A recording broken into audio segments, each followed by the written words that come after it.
Marvel Rivals and Path of Exile 2 staying on top in revenue, says Newzoo report.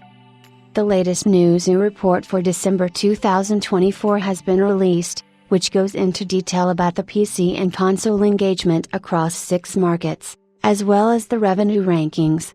Since it was December, a lot of games that had fallen off of the charts have now made a return, thanks to holiday sales giving hefty discounts to games and bumping them up the charts. Some titles in the rankings aren't too surprising though, as Marvel Rivals and Path of Exile 2 continue to take top positions. Games such as Marvel Rivals, Path of Exile 2, and even Indiana Jones and the Great Circle performed very well in the month of December. With Marvel Rivals being free to play, it meant that a greater audience had access to the game.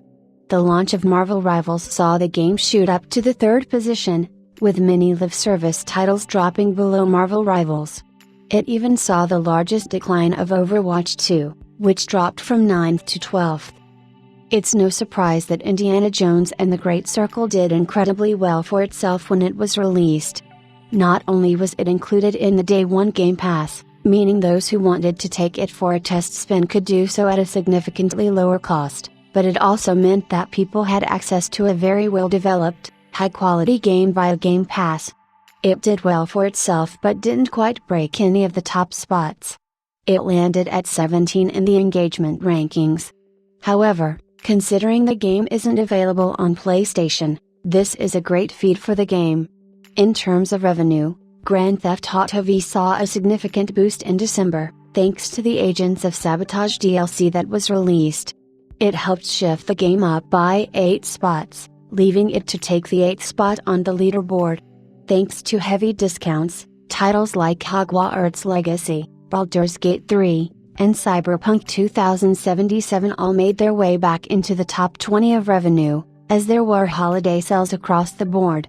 A lot of the rankings are expected for the month of December, but most surprisingly, it was Gran Turismo 7. Thanks to the 25th anniversary of the franchise, it gained a whopping 25-spot increase from 39 to 14, helping it gain a standing in the top 20 once again. Much like the month prior, EA Sports College Football 25 continued to do well for itself. It managed to climb 5 spots up the rankings to take the 10th position, as the game received a huge 50% discount on all platforms. EA Sports College Football 25 has been wildly successful, and this helped it stay in the top spots. A lot of the titles that made it into the top 20 rankings were thanks to the holiday discounts, as is typical around any of the major global holidays. Thanks to events like the Steam Winter Sale, people are more likely to purchase games in this period, and thus, premium titles get boosted in the rankings. It's likely that titles like Marvel Rivals and Path of Exile 2 will continue to do well, as Marvel Rivals currently has a Spring Festival event taking place, as well as the first full season in-game. Additionally, Path of Exile 2 is in early access, with plenty of changes coming in the future thanks to grinding gear games.